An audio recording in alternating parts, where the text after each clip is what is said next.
ni mit, da smo obsedeni.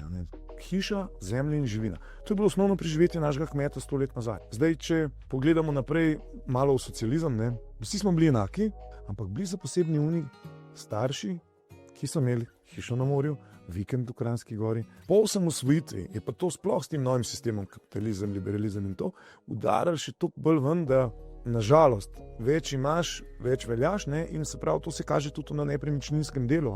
V našem slovenskem prostoru, ali pa bi rekel širši regiji Alpe Adria, to tudi že nekako je en del varnosti, stabilnosti in bi težko rekel že malo dostojanstva. To pa je v sistemu šolskem poskrbel, da jaz se v osnovni šoli učim o delnicah, o investiranju, no to nas ni noben pripravil na to pismenost.